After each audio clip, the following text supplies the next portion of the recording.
a todos, muito boa noite, bem-vindos aos Olhos nos Olhos. Hoje o nosso tema chamamos-lhe partidos, políticos e políticas. Temos como convidado o Dr. Manuel Monteiro, que foi presidente do CDS-PP aqui há uns anos. Boa noite, doutor, bem-vindo. Muito obrigado. Dr. Medina Carreira, boa noite. Boa noite, Judite. Vamos ao enquadramento do tema e ao nosso convidado. Nós hoje propomos dar uma olhadela para aquilo que nos tem acontecido, no fracasso das políticas, que tem origem nos políticos, que por seu turno tem origem nos partidos. Conseguinte, os partidos estão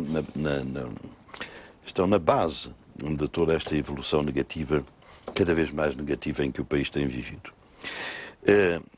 Os partidos é que definem as políticas, os partidos é que escolhem os políticos, e hoje verifica-se uma acumulação de gente impreparada e gente inexperiente nos principais partidos. E acho que esse é um dos males. Creio que não é muito reparado que nós, depois de 25 de Abril, tivemos dois períodos distintos. Quando ocorreu o 25 de Abril, enfim, para além do Partido Comunista, havia as pessoas que intervinham mais, o Tomás Soares, etc. E fora disso, todos falavam de política e ninguém fazia política, em regra. Quando o 25 de Abril se deu, e houve que tomar conta da governação e da administração pública, ia-se recrutar pessoas, normalmente, ou pessoas que vieram do estrangeiro, que estiveram exilados, ou pessoas em virtude da sua experiência. Médicos, advogados, engenheiros, economistas, e assim vivemos, grosso modo, 2 décadas. E tivemos uma classe política muito sólida, desse ponto de vista. A Assembleia Constituinte foi o núcleo mais qualificado da política em Portugal no último meio século, é um exemplo disso. Bom, e podia cometer-se, e cometeu-se muita asneira, com certeza, até havia mais possibilidades de praticar asneiras porque os governos tinham poderes. Hoje os governos não têm poderes. Um dia vamos fazer um programa para referir isso.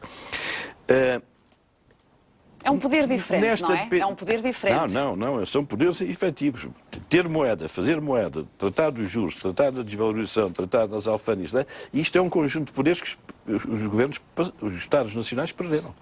E isto mostra a diferença completa que há entre o Portugal de antes da CEE e do euro e o Portugal depois disso. O que é que pode hoje Mas qual é a conclusão a que o Dr. Medina chega? Bom, quer dizer que havia uma caixa de ferramentas que permitiam, era o chamado Estado intervencionista, e o Estado, digamos, de algum modo comandava a economia. Só o fazer dinheiro. Se já imaginou o que é a vantagem de fazer dinheiro. Hoje as pessoas, nem o Tribunal Constitucional ainda percebeu o que é não ter dinheiro feito por nós.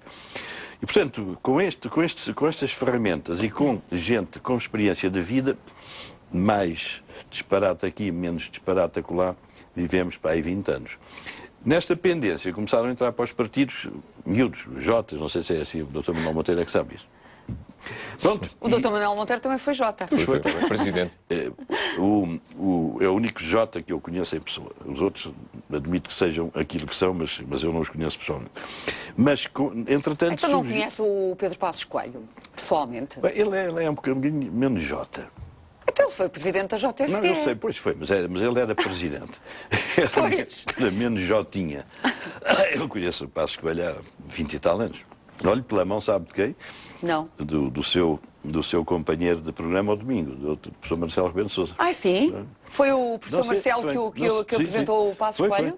Em que circunstâncias? Olha, nem sei. Já não se recorda? Sei que era numa barraca ali ao pé do Castelo do Queijo, em Matosinhos, ou saída da Avenida Boa Vista, numa noite de nevoeiro horrível. Então, foi assim que eu... Sei um ar assim um bocado sebastiânico.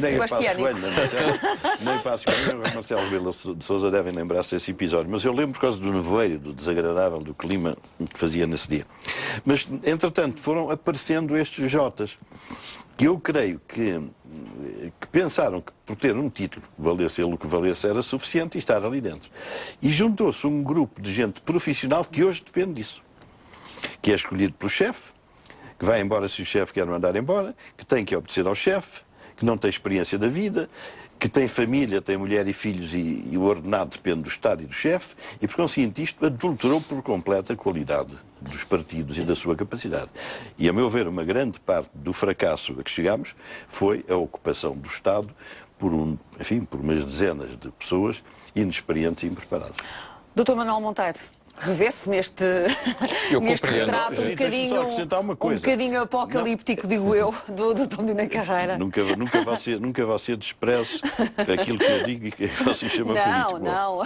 Não, mas o Dr. Manuel Monteiro, para mim, é o representante mais fiel. Felizmente teve o juízo. E largou aquilo, muito juízo.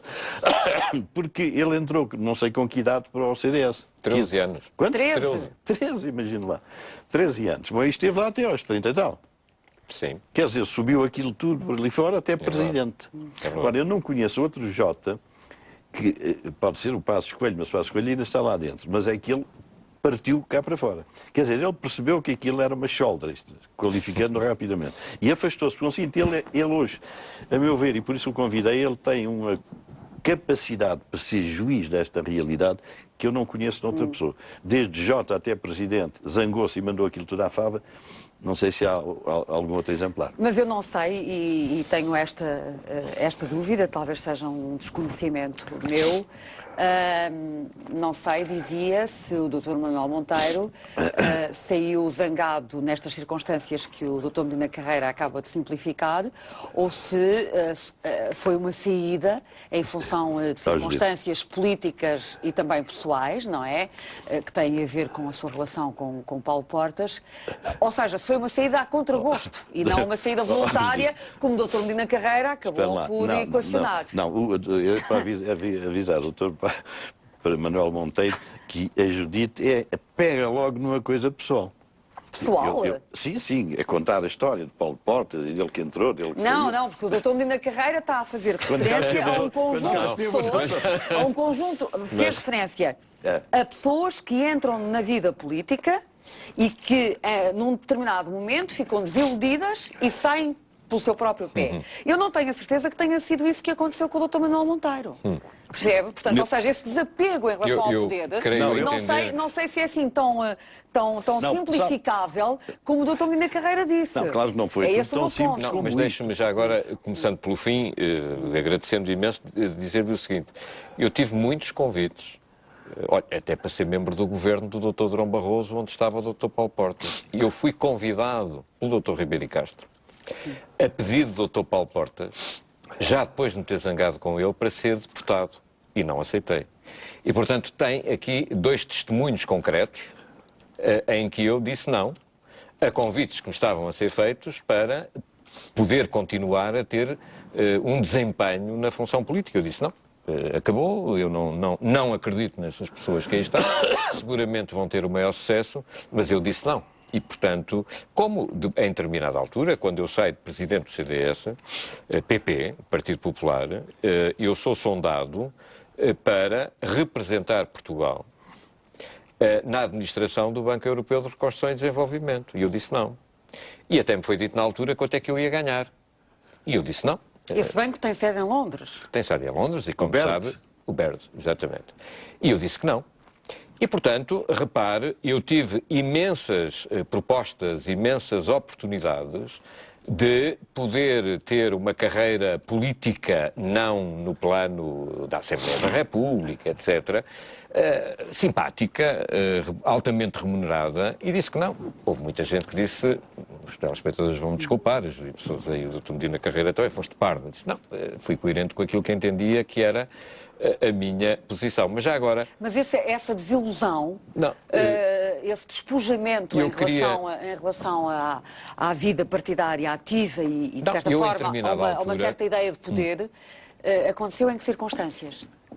Deixe-me... Bom, aconteceu, eu saio do CDS em determinada altura e saio do CDS revoltado. Eu entendia, por um lado, que o CDS, com toda a legitimidade, se tinha afastado de uma linha política na qual eu acreditava.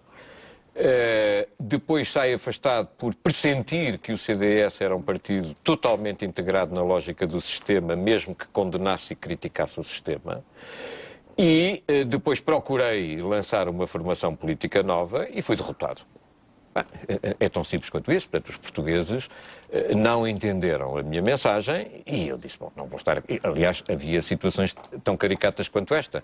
Eu ia na rua e as pessoas diziam, doutor, vamos votar em si, no CDS. Ainda há 3 semanas, num comboio Porto-Lisboa, eu agora rio-me disso, pessoas devem ter comido toda. Então o nosso partido, disse, mas qual partido? O CDS. É aquelas coisas que ficam no rótulo, claro. Fica um rótulo na cabeça e, portanto, é extraordinariamente difícil que isso saia. E muito bem, não há qualquer problema. Mas deixe-me, se me permite, pegar neste aspecto que eu estou medindo na carreira para dizer o seguinte.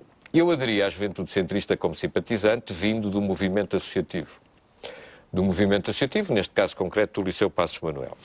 E depois o CDS, por influência muito grande de um avô, meu avô materno, que foi candidato a Presidente de Câmara Municipal em Vieira do Minho, onde eu vivi, no Conselho de Vieira do Minho, no Distrito de Braga. Ele foi candidato à Presidência de Câmara do CDS logo nas primeiras eleições autárquicas a seguir ao 25 de Abril. E, portanto, havia aí uma influência clara que me conduziu ao CDS. E havia, por parte das pessoas que estavam nas várias juventudes partidárias, e, portanto, permita-me, com todos os seus defeitos, permita-me dizer-lhes isso, havia à direita e à esquerda um sentimento ideal. Ou seja, as pessoas iam ali por causas.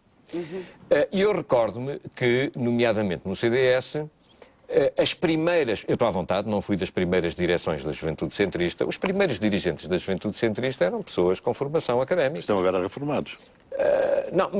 Não seguiram sequer. Sim. Eu estou-me a lembrar de Alexandre Sousa Machado, que é um advogado em Lisboa, professor da Universidade Católica, e vários outros, quer dizer, e portanto houve uma série de pessoas que tinham formação académica e era uma excelente formação académica. Em desabono de mim, eu quero dizer que fui talvez o primeiro presidente da Juventude Centrista a não ser licenciado, porque todos antes de mim tinham sido licenciados. Com que idade é que chegou à presidência da Juventude Centrista? Eu cheguei à presidência da Juventude Centrista com 23 anos, portanto 22 anos, porque repare, eu entro na altura... Ainda estava a estudar Direito nessa altura? Eu estava a estudar, mas entro na altura, eu vou trabalhar para a Confederação da Indústria Portuguesa. Por uma relação muito simples em casa, quer dizer, quando as pessoas dizem, bom, tu queres fazer política, não queres estudar, vais trabalhar, quer dizer, vais ganhar o teu dinheiro, e assim foi. Eu vou trabalhar para a Confederação da Indústria Portuguesa. Fui diretor do Departamento de Comunicação da CIP durante algum tempo. Mais tarde vou para o Banco Comercial Português, para o BCP, onde trabalhei, fui bancário, na direção da auditoria primeiro e depois na área do mercado de capitais, depois novamente na direção da auditoria, e quando me candidato a presidente do CDS era essa a minha atividade profissional. Mas vamos portanto, eu então tinha uma função profissional. aqui a questão que o Dr. Medina suscitou, basicamente é sabermos até que ponto, hoje em dia, estamos perante, ajude-me a clarificar o meu pensamento, Dr. Medina, estamos perante uma classe política mais frágil, menos sólida do que no passado. É esse o ponto, não é? Sim, bastante menos sólida. E basicamente porque nunca tiveram uma grande experiência de vida. O Sr. Manuel Monteiro foi bancário, eu tinha vários cursos, nessa altura já era advogado. Quer dizer, as pessoas que foram chamadas naturalmente a exercer cargos políticos tinham que dar garantias, pelo menos de saber alguma coisa daquilo que faziam. Isso desapareceu, porque aqueles que foram entrando, os tais Jotas, foram vendo os chefes dos partidos, essas pessoas que pontificavam nesses partidos, era tudo gente com os cursos, melhores ou piores, doutor, engenheiro, outra coisa qualquer. E começaram a tirar uns cursos secos parecidos com esses. Porque a partir de uma certa altura os cursos passaram a ser uma coisa mais ou menos. Até serem estes cursos em que as pessoas nem precisam de lá ir, como o Miguel Relvas, que teve 86 compensações, ou não sei como é que se chama essas coisas, quer dizer, tudo se foi degradando e, portanto, muita desta gente que hoje está na política, comanda os partidos e, por conseguinte, a política não teve a ocasião nem de estudar, nem de se experimentar. O nosso fracasso é uma coisa surpreendente. Nem as oposições perceberam que este Estado ia bater na parede. E era uma coisa claríssima. Ninguém disse que o Estado ia bater na parede. Os governos queriam gastar mais dinheiro e toda a gente batia palmas. E assim se bateu na parede, uma coisa que era facílima de perceber. Então, assim, tudo isto é fruto realmente de pouca experiência da vida. Isso permitia-me dizer, enfim, brincadeira de certo modo, que uma mulher, uma doméstica, não teria, porque tem experiência, tem bom senso, tem realismo as mulheres. E os nossos políticos não têm. Nós estamos agora, isto é um parênteses, Eu temo muito o que se vai passar agora quando saímos no dia 17 ou no dia 18 ou não sei. 17 de maio, do programa de resgate. Pois que o PS quer sair limpo ou não sei o quê. O PS? O PS, sim, acho que quer ser limpo. E o Governo, para fazer competição, não pode dizer que não é limpo. Porque há eleições logo a seguir. A gente corre o risco de não ir para uma solução intermédia. Parece-me que era mais sensato. O programa cautelar. Exato. E isto tem esse feeling? É isso que a sua intuição lhe diz? É que o Governo estará a tentar mais do que isso, sair à irlandesa? Não, eu já percebi que o PS quer uma coisa à irlandesa e que o Governo para competir. Porque se nós sairmos à irlandesa durante os 4 ou 5 meses, isto é um país de um forró-bodó. E quem o conseguir... Não é bem assim. O PS o que diz é que os sacrifícios que foram pedidos nos últimos 3 anos fazem supor que a saída de Portugal tenha que ser uma saída sem que continue a haver uma dependência tão rígida quanto aquela que estará implícita se houver um programa cautelar. O Governo diz que só vai decidir em cima da hora. Não, isso é evidente que qualquer deles teria sempre... Mas aquilo que eu percebi já é que o PS diz, não, nós queremos uma saída limpa. Quer dizer, não queremos ninguém que nos masse. Isto é uma aventura. E o Governo, para competir, parece-me que diz também que admite que é uma coisa limpa. E isto é um perfeito disparate. Estejamos como estivermos, porque este país não se conserta em 3 meses, nem em 3 anos. Nem em 10 anos, porventura. Por conseguinte, será um passo no vazio perigosíssimo para o nosso futuro. Mas, enfim, é a luta dos partidos e é o problema das eleições a comandar tudo. O Dr. Manuel Monteiro, como é que olha para esta realidade por contraponto àquela que vivenciou e que sentiu quando estava na vida partidária ativa? Eu tenho esta ideia do Dr. Medina Carreira em relação à situação atual. Acho que não haja um programa cautelar. Acho um erro por variedíssimas razões, até porque se está a procurar passar uma mensagem de euforia patética aos portugueses. Há portugueses que neste momento dizem bem aí não sei quantos mil milhões dos fundos comunitários e nós até estamos a crescer e etc, etc. Eu não acredito em nada disso. Peço imensa desculpa. Repare, eu penso que, e já agora se me permitem fazer a ligação entre aquilo que estávamos há pouco a falar e esta matéria, porque é essencial. O sistema político português foi capturado. Foi capturado completamente. Quer dizer, nós temos a convicção de que... Capturado pelos partidos, pelos interesses, pelos lobbies, em concreto porquê? Foi capturado pelos lobbies e foi capturado, acima de tudo, por aquelas pessoas que perceberam a fragilidade de caráter e de coluna vertebral de quem está na vida política. Repare, eu entendo que um político, governante, deputado, etc., com certeza que tem que ser remunerado.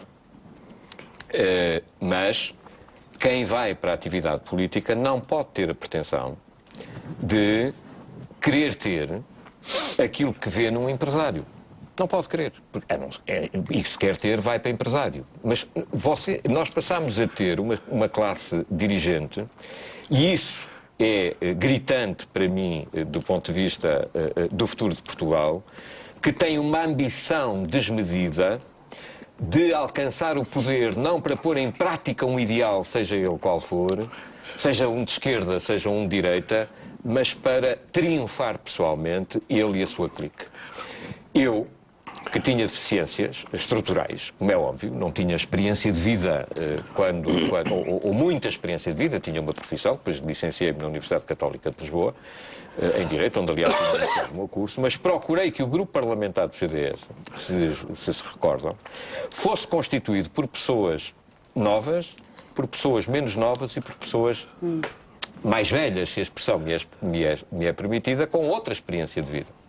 E a própria Comissão Política do CDS tinha pessoas como Moraes Leitão, o professor Adriano Moreira, Nuno Abcacis, Nogueira Simões, ou seja, gente ligada à vida concreta e à vida real, mas gente independente, gente livre. Hoje nós não temos isso. Repare, o Dr. Medina Carreira estava a falar, e muito bem sob o meu ponto de vista, que os governos perderam mecanismos objetivos de poder. Gosto ou não? Eu não gosto. Sinceramente, nunca gostei. Essa foi uma consequência da integração europeia, não é? Ouça, certo, houve outros países que modelaram essa integração europeia de uma forma diferente da nossa, mas pronto, está.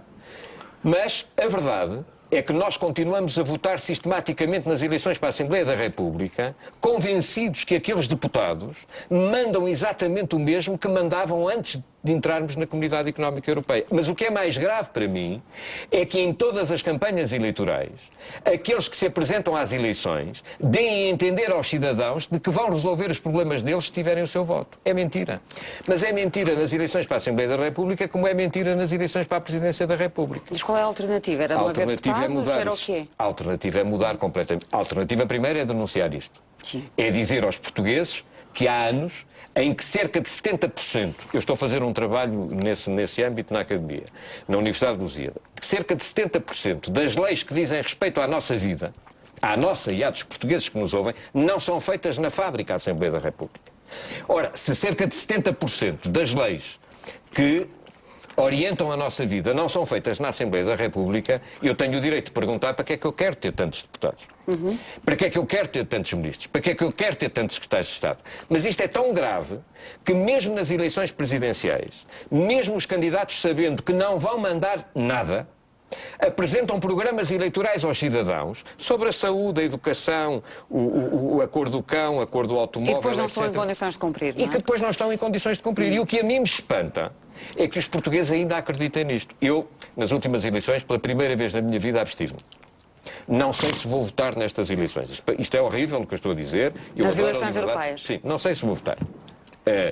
Eu lutei para que as pessoas votassem, para que as pessoas não se abstivessem, mas E hoje... absteve-se nas últimas eleições? Autárquicas. Nas autárquicas e nas legislativas?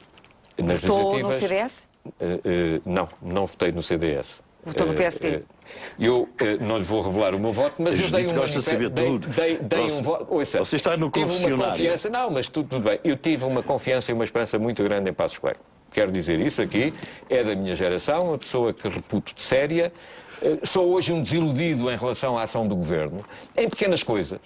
Pequenas coisas que me dirão não contam para o orçamento, para as contas que sistematicamente e muito bem o Dr. Medina Carreira e a Judita aqui apresentam aos portugueses, mas é o exemplo. Eu fui educado com um avô, numa aldeia, e ensinaram-me que o exemplo é um aspecto fundamental de vida. Eu não posso aceitar, hoje, que existam médicos no Hospital São João, em topo de carreira, a receber 280 contos, 1.400 euros, que é aquilo que estão a ganhar agora. Um médico com responsabilidades.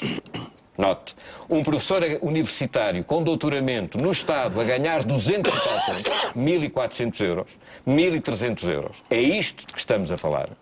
Quando depois tenho assessores no governo de Passos Coelho a ganhar 3.000, 4.000, isso eu não posso aceitar. Dir-me-ão, isso não conta para o Orçamento de Estado, mas conta o exemplo.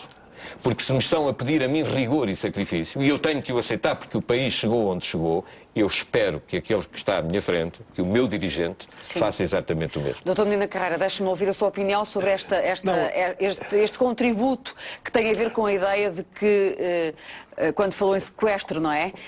No fim de contas, é a ideia de sequestro pela máquina de poder. Não é pela máquina do poder. O que se passa tem lógica. As coisas da vida normalmente têm um fundamento. O que se passou foi isto, muito simplesmente. Jovens, eu e outros que andámos na política ativa já éramos pessoas instaladas e maduras. Porque é o seguinte, ir ali e estar lá 2 anos ou 3 e vir para casa não mudava coisa nenhuma. A partir de uma certa altura, esses moços que foram permanecer nos partidos profissionalizaram-se na política. Da mesma maneira que o empresário funda a empresa para ganhar dinheiro, esta gente tem que ganhar eleições para ganhar dinheiro. Porque essa é a profissão deles. Um rapazito, eu vejo aí no Diário da República, 22 anos, 6 meses de estágio, entra a ganhar 3.000 euros, não sei o quê. E um moço desta natureza, ou deste tipo, ao fim de 2 anos de permanência num governo, casou-se, tem um filho, e não tem experiência nenhuma de nada. Fez um estágio, um vago estágio para ignorantes. E fica na dependência absoluta, na dependência do chefe do partido, porque se ele começa, passa a expressão, a miar muito, ele vai pela borda fora. E na dependência da sua própria sobrevivência material. Na medida em que o político se tornou um profissional, ele tem que ganhar dinheiro lá dentro, não tem outro sítio onde ganhar dinheiro. E esta é a razão, porque a sede do poder, enfim, para além da ambição, que enfim, também tem uma componente importante, para a massa, a razão do assalto ao poder é exatamente essa. É que é lá que eles são profissionais. É o subsídio de desemprego dessa gente. Eu uma vez dizia, porque corresponde àquilo que penso, que os principais partidos têm só um objetivo, é o assalto ao orçamento. Disfarçado de vitória nas legislativas e vitória para formar o governo. A doutora Manuela Ferreira Leite, que era chefe lá do PSD, telefonou-me e disse: mas você acha que eu estou aqui para isso? Não, não é a senhora, é essa gente que aí tem. Porque é assim, se eu aos 23 anos meto na máquina e começo a ter salários que são da máquina, claro, eu tenho que estar na máquina. E quem é que é o ambicioso? É o Passos Coelho, é o seguro, mas quer dizer, há ali uma cabeça que não precisa disso, mas essa tem ambição. Dali para baixo, digamos 3/4 da escala, toda a gente precisa de ir para o orçamento para ter salário. E alguns desviam-se, para além do salário ainda fazem os negócios e a partir de determinada altura, Sr. Doutor, o que está em cima, se quiser manter em cima, tem que manter os que estão em cima. Exatamente, porque eles entretanto são a base, a sustentação de tudo aquilo. E portanto isto é um vício. Está a dizer que os líderes partidários muitas vezes ficam reféns das pessoas que estão à sua volta? Completamente. Em que termos? Ficam reféns porque têm que os manter, porque são eles depois que controlam os votos nas concelhias e nas distritais que lhes permitem ser eleitos. Repare, eu tenho a maior... Eu ensino ciência política e ética em Direito e já agora, se me permite, eu ganhava, quando trabalhava no BCP, o meu salário eram, em contos ainda, 200 contos. E quando me candidatei à presidência do CDS, eu disse, bom, eu vou ter que deixar o banco e o CDS pagava-me 200 contos. Exatamente aquilo que eu ganhava quando estava no Banco Comercial Português. Depois fui para o Parlamento Europeu, e é público, eu não ganhei dinheiro no Parlamento Europeu, portanto, todo o dinheiro que eu ganhei, metade dei a instituições de solidariedade social e a outra metade dei ao meu próprio partido. Quero-vos dizer com muita franqueza que se fosse hoje ao partido não dava um tostão, porque ninguém me agradeceu rigorosamente nada depois do Parlamento Europeu, na altura ainda quis que eu devolvesse o dinheiro que dizia que estava a subsidiar indevidamente o partido. Depois fui deputado nacional 3 anos, nunca recebi um subsídio de reintegração na vida ativa, e fiz uma cartinha dizendo eu não aceito a reforma, a não ser que este tempo em que eu aqui estou conte para a minha atividade profissional.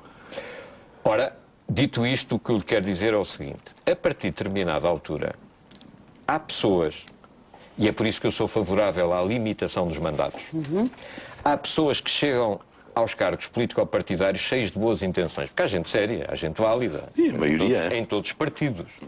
Só que a partir de determinada altura, essas pessoas, se querem efetivamente manter, têm campanhas eleitorais para fazer, têm tempos de antena para pagar, etc., etc., percebem que ou entram no jogo, ou mais dia menos dia têm que vir embora. Eu percebi isso comigo. Há muita coisa que eu ainda não disse. E tenho que lhes confessar que eu não sei se posso dizer, não que tenha medo de o dizer, só por uma razão. Se eu não o disse na altura, ficar-me-á bem dizer agora. Está a ver? E essa é uma questão que, volta e meia, eu penso sobre isso. Mas eu percebi isso. Eu percebi isso, por exemplo, quando pedimos um inquérito à privatização do Tote Açores, em que os documentos desapareciam.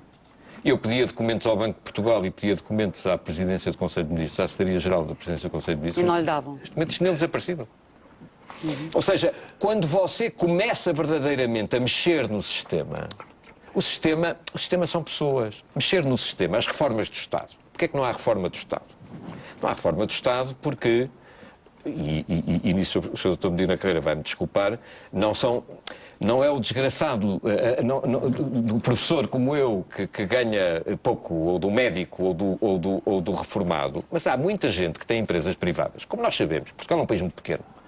Isto é como uma praia cheia, e é que nós esticamos a toalha e batemos com os pés na cabeça do vizinho.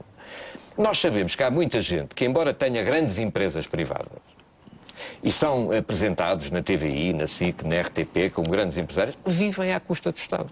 Vivem à custa do Estado. Se não fosse o Estado, eles não viviam. Portanto, concorda com a ideia do Dr. Medina Carreira de que a luta pelo poder passa pelo assalto ao orçamento? Não, mas isso é tudo, esta é que é a questão, isso continua tudo a ser lógico. Isso continua tudo a ser lógico. É o chefe que designa o candidato a deputado. Não pode ser de outra maneira.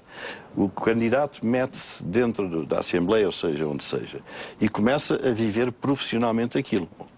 A páginas tantas, como eu dizia há pouco, já tem mulher e filhos, não tem outro sítio para onde ir.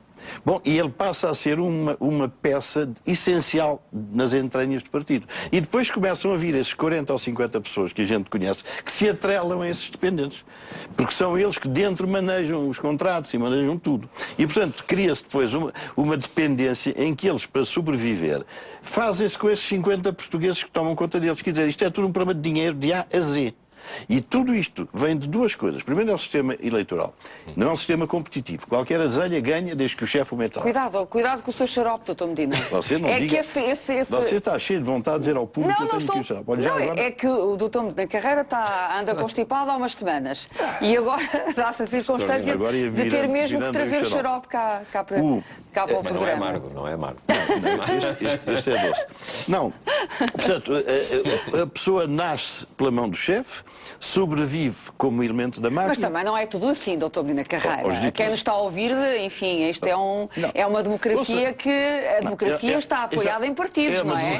Mas os partidos são necessários. Eu, quando critico... E para haver partidos é preciso que haja políticos em full time. Eu, quando critico... Que a política também não se faz em part-time. Eu, quando critico... Não é? Não, isso a política... Temos que relativizar também. A política, em certos cargos, tem que fazer com gente com profissão que não dependa daquilo. É que o problema de não se querer criticar os partidos, há uns sujeitinhos que não gostam que se diga isto, é que se nós continuamos assim, não vai valer de nada ter partidos nem não ter. Ficamos dependentes do exterior e ficamos dependentes de uma cambada que vive cá dentro. Duas cambadas, os de fora que saltam para dentro dos partidos e os dos partidos que se fazem negócios com os de fora. É para onde nós estamos a caminhar. Acho que sim. Não tenho dúvida nenhuma. Não tenho dúvida nenhuma, porque a dependência económica em que está uma camada de gente, enfim, importante, que a gente sabe que aparece na televisão com frequência, essa gente domina os que estão lá dentro e os que estão lá dentro não podem saltar cá para fora porque aquilo é a sobrevivência deles, é a profissão deles. Por assim, o assalto ao poder, só para uns é que é ambição. O poder é a forma de ganhar a vida. Mas não foi sempre assim, doutor. No princípio, talvez não. No princípio, talvez não. Mas hoje é para muita gente. Hoje é. Hoje é para muita gente. E não é tão mau em muitas circunstâncias quanto o doutor diz, em muitas circunstâncias é ainda pior. Não. Eu vivi isso. Mas onde é que é pior? Onde é que acha que hoje é pior? É pior nas dependências que existem. Olha, se nós fizéssemos... Portugal é pequenino. Se nós fizéssemos todos uma verdadeira auditoria, mas uma auditoria externa no sentido de pedir a alguém que não estivesse... Que não tenha nada a ver com isto. Que não tenha nada a ver com isto, que nós fizéssemos uma auditoria externa para perceber quem recebe avanças, porque é que recebe avanças, quais são os hospitais que dão avanças, porque é que há processos que sistematicamente se atrasam e nunca vão para a frente. Nós perceberíamos, está a entender, que há aqui pessoas muito concretas que efetivamente dominaram por completo isto. Como é que isto muda? Na minha modesta opinião, há muito tempo, sei que o Dr. Medina Carreira tem sustentado isso, e eu vou muito ao encontro de um projeto apresentado pelo professor Paulo Otero. Eu entendo que nós devemos ter um chefe. Eu sou um homem de direita, quero dizê-lo, e sou um conservador. Acho que devíamos ter um sistema presidencialista, devíamos ter limite de mandatos. O limite de mandatos é uma questão fulcral. E temos um limite de mandatos. Na Presidência da República, 2 mandatos. Devíamos ter um limite de mandatos em todos os outros cargos. Esta coisa de termos um limite de mandatos de 12 anos nas câmaras municipais, isto é uma ficção. Sim. E é uma ficção termos um Presidente de Câmara que não pode concorrer novamente à Câmara, mas pode concorrer a vereador. Portanto, isto é uma ficção. Quer dizer, portanto, ele pode concorrer a vereador, pode ir para assessor do Presidente de Câmara, Mas quantos mandatos é que defende, no caso dos autarcas? 2. 8 anos. 2 no máximo. Quer dizer, acho que a democracia pressupõe a renovação. Esta coisa, quando foi inventada, da democracia, embora seja diferente, era um dever para os cidadãos, não era apenas um direito, era um dever. Era um dever de participação. Eu admito que nem toda a gente queira isso, porque eu sou favorável ao princípio da liberdade. Mas entendo que 2 mandatos são mandatos necessários e suficientes para nós defendermos os nossos pontos de vista. Eu posso colaborar e contribuir para o bem-estar da minha comunidade sem ter um cargo de natureza política eletiva. E acha que o Presidente da República devia ter poderes mais reforçados do que aqueles que tem? Acho, sem dúvida. Sem dúvida, acho que nós temos um sistema em que supostamente elegemos uma Assembleia da República, quando na realidade, na maior parte das eleições... Repare, a Judite sabe, a doutora Judite Sousa, peço desculpa, sabe que... Muito obrigado. E o doutor muito melhor do que eu, que cada vez que há eleições, o Primeiro-Ministro eleito, as eleições para o Governo, nós sabemos que não estamos a eleger o Primeiro-Ministro. Mas, na realidade, no subconsciente dos portugueses, quando há eleições, estamos a eleger o Primeiro-Ministro. Mas essa é uma das características da política contemporânea, que é a personalização do poder. Claro.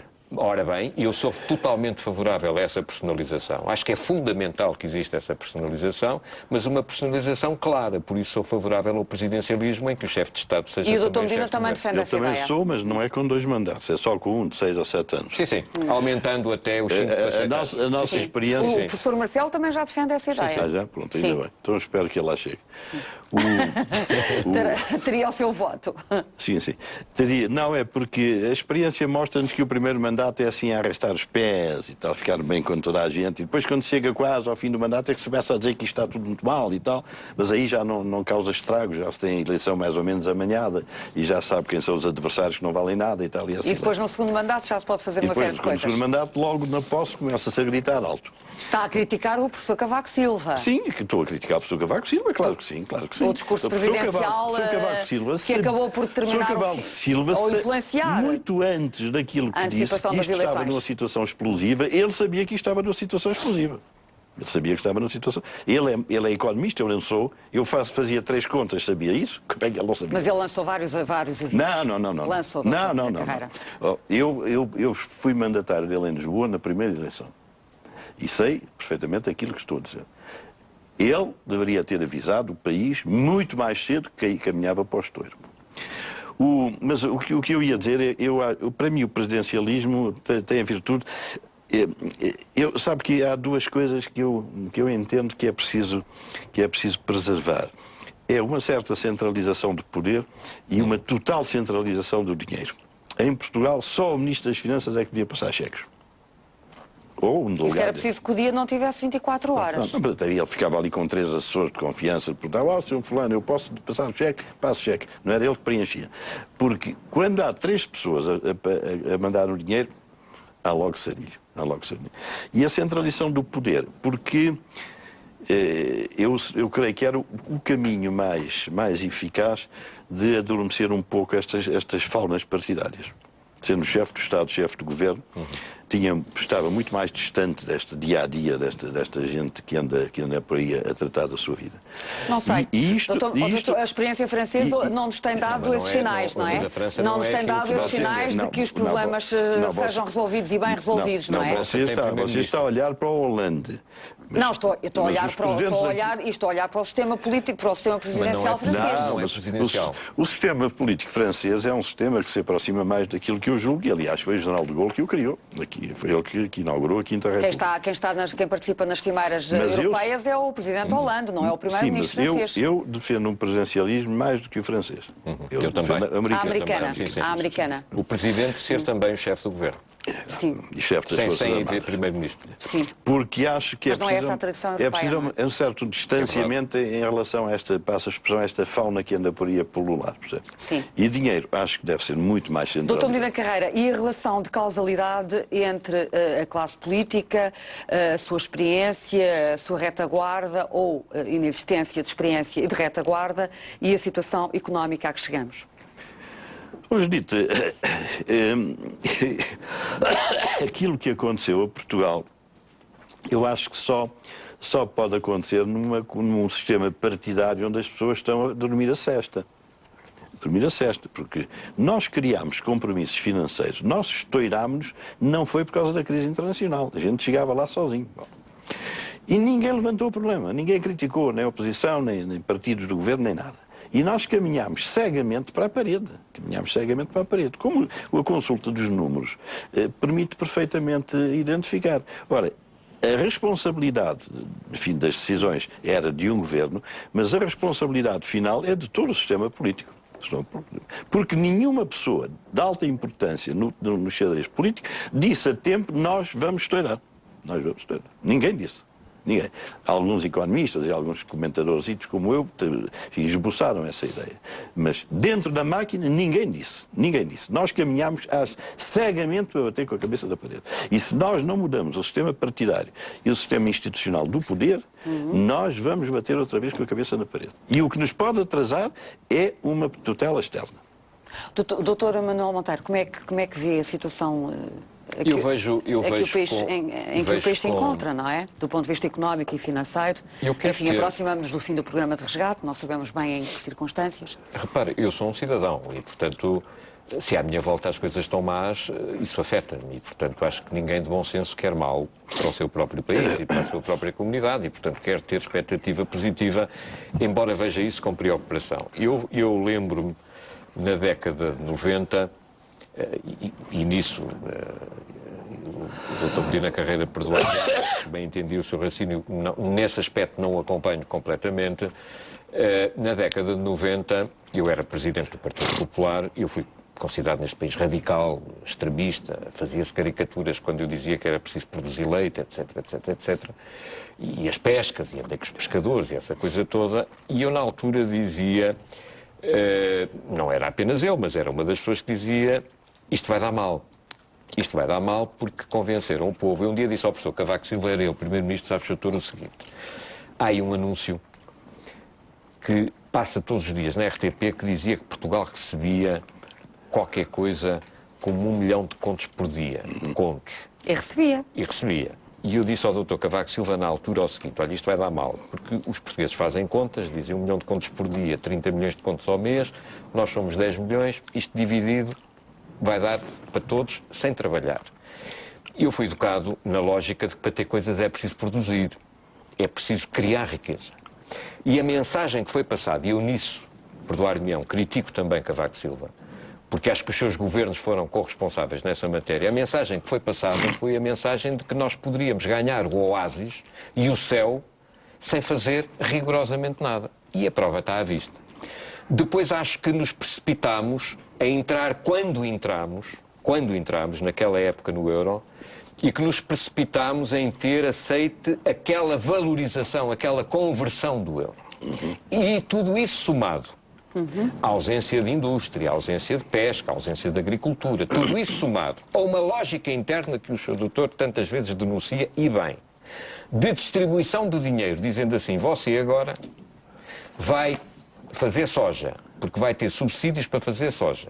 Mas isso foi o que nos foi dito por Bruxelas, e para o ano, mas eu já lá chego, e para o ano faz milho. Então, mas porquê? Porque o subsídio vai para o milho. E enquanto tem boas pessoas a produzir e olham ao lado e veem outros a ganhar dinheiro sem fazer rigorosamente nada, é evidente que o que está a trabalhar diz assim, mas eu devo ser parvo, eu devo ser tolo, então aquele ganha mais não fazendo nada.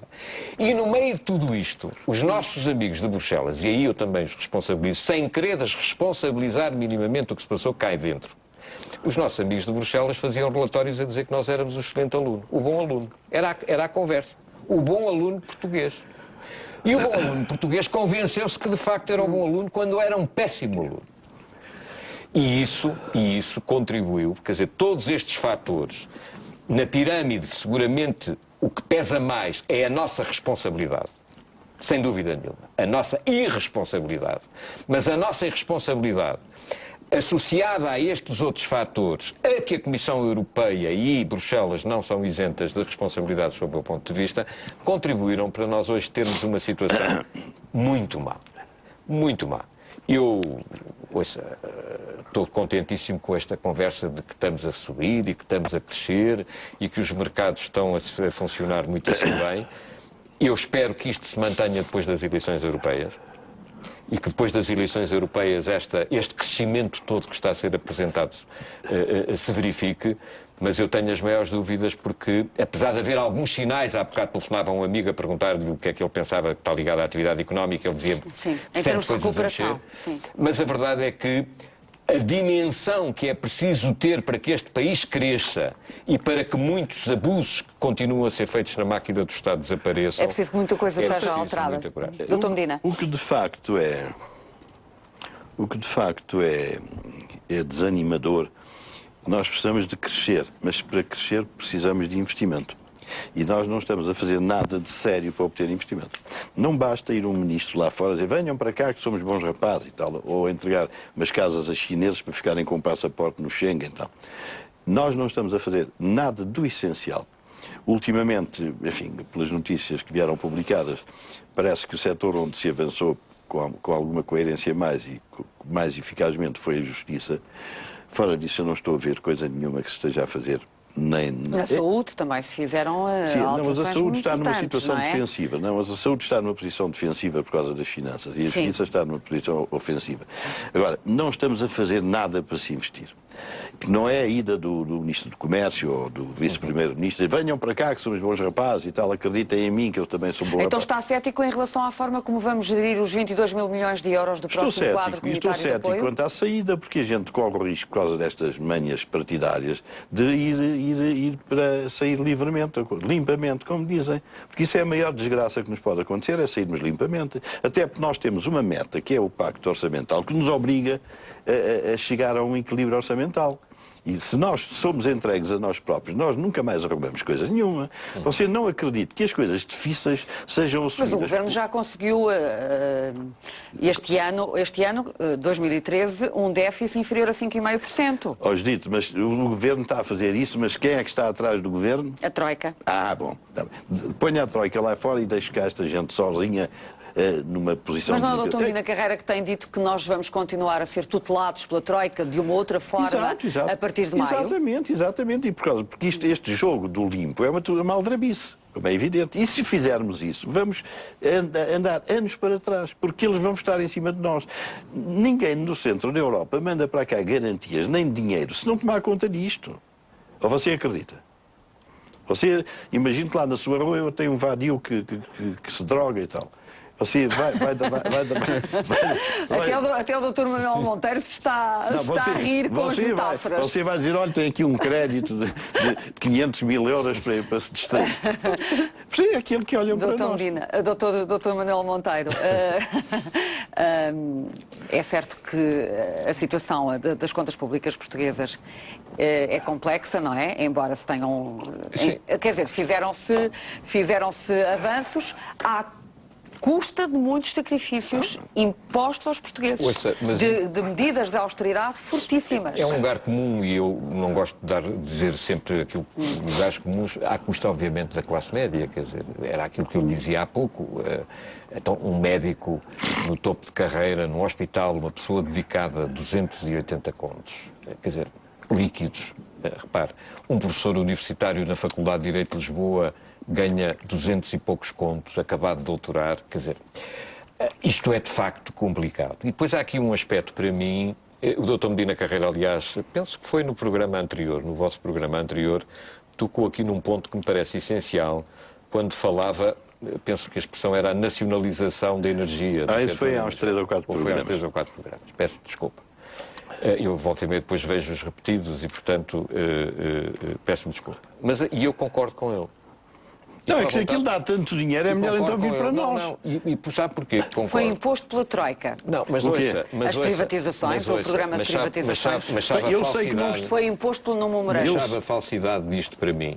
É que eu não consigo compreender uma União Europeia que impede o Estado português, ou qualquer Estado, ou melhor, Estados fracos, porque os Estados fortes eles não impedem coisíssima nenhuma, mas que impede o Estado de estar presente em setores económicos fundamentais, mas já não impede de estarmos a vender a um país que tem formalmente empresas privadas, mas que é o partido e o Estado que está a comprar, que é o caso da China, vamos chamar. Quer dizer, eu não entendo esse mundo, quer dizer, não entendo essa lógica de regras e acho que estrategicamente nós estamos a vender o ouro ao bandido. Peço imensa desculpa por aquilo que estou a dizer, não estou a chamar bandido a nenhum cidadão de nenhum país e a nenhum país. É uma força de expressão. E sem nos apercebermos que há pessoas, empresas, países que estão a adquirir setores importantes em Portugal, não por causa de Portugal, mas através de Portugal para irem para outros continentes ou para outros países. A EDP é um negócio muito importante para a China por causa dos Estados Unidos da América.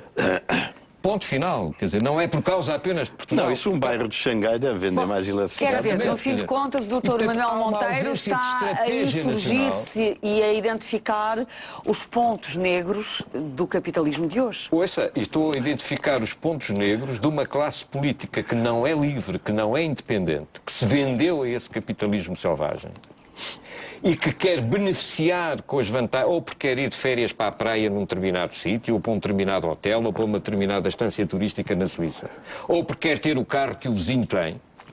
E essa classe política deixou de ser livre e deixou de ser independente e, portanto, só qualquer dia vende o Mosteiro dos Jerónimos. E isso, obviamente, que a mim me assusta e que a mim me perturba, porque me dói, porque sou um patriota, nunca deixarei de o ser. Posso não gostar do sistema, mas adorarei sempre a minha pátria. E digo com sinceridade, e hoje não estou a Mas também não votos. podemos ser um país Fechado. fechado, Não, protecionista, sozinho. Não, mas as questões estratégicas, como diz o Dr. Medina Carreira, têm que ser salvaguardadas para que continuemos a ser país. Nós, com este sistema partidário, com este sistema eleitoral, com o país endividadíssimo, o Estado mais do que endividado, sem economia, sem condições para atrair investimento, com obrigações de caráter social pesadíssimas para que o país não produza riqueza, nós, se não tomarmos cuidado, eu costumo dizer, não sei em que parede é que vamos bater, mas vamos bater numa. Mesmo com a Europa a recuperar e nós a irmos atrás e aumentarmos lentamente a nossa cota de exportação, conforme os últimos números têm indicado, vamos bater na mesma parede dessa forma assim, felizmente, então, um bocadinho a exportação. Mas como você sabe, o que se diz é em função do PIB. Mas como o PIB está a diminuir, automaticamente exporta-se mais em números. Por conseguinte, esse número tem que ser lido com muito cuidado. Sim. Sim, também vamos ficar à espera da revisão do cenário macroeconómico nos próximos 2 meses. Não, isso, o número aparece sempre assim porque é o critério que foi adotado. Porque é o seguinte, isso, você sabe quanto é que a Irlanda exporta? Uns 60%, 70%? 100% do PIB. 100% do PIB. A Irlanda foi a banca que faliu, não foi o Estado. A Irlanda tem os partidos que se entendem e governam. Sim. A Irlanda tem uma economia, a economia da Irlanda, na primeira década deste século, até 2007, o mínimo que cresceu foi 4,9%. Um ano, 4,9. E andamos nós a dizer, talvez a gente siga a Irlanda. Isto é patetice. Claro. Isto é uma patetice. Estas pessoas que falam julgando que toda a gente é pateta. Nós não temos nada de parecido com a Irlanda. E se seguirmos a Irlanda, vamos dar com a cabeça na parede. Temos o verde dos Açores, que é mais ou menos parecido com o verde do território irlandês. Dr. Manuel Monteiro, não queria fechar o programa sem lhe fazer 2 perguntas. Se souber responder. Sabe, com certeza. Qual é a sua opinião sobre o atual CDS e o governo de coligação? Como é que o Dr. Manuel Monteiro vê, do ponto de vista político, a forma como estes últimos 3 anos funcionaram? Não, eu desiludi-me bastante e, conforme lhe dizia há pouco, acho que há aqui uma ausência de sentido nacional, de sentido patriótico e de falta de uma estratégia nacional. E, nesse aspecto, estou desiludido. Estou desiludido depois em relação a determinados aspectos que estava convicto que seriam profundamente alterados de exemplos que a governação deveria dar. Acho que o CDS poderia ser uma voz ativa e defensora desses aspectos, mas entrou na mesma lógica. Infelizmente, eu continuo a dar com imensos militantes e dirigentes do CDS, pessoas de bem, mas entendo que a nomenclatura dominante hoje do CDS, infelizmente, entrou neste sistema que nunca foi apanágio do CDS. Com todo o respeito pelo PS, pelo PSD e pelo PC. Quando diz nomenclatura, está a referir-se a Paulo Portas? Também estou, claro, que é o grande chefe. Quer dizer, repare, uma das características do CDS... E com quem a vossa relação não voltou a ser a mesma? Não foi recuperada? Eu não tenho qualquer relação com o Dr. Paulo Portas. Quer dizer, o Dr. Paulo Portas seguiu a sua vida, é um triunfador dentro deste sistema que existe em Portugal.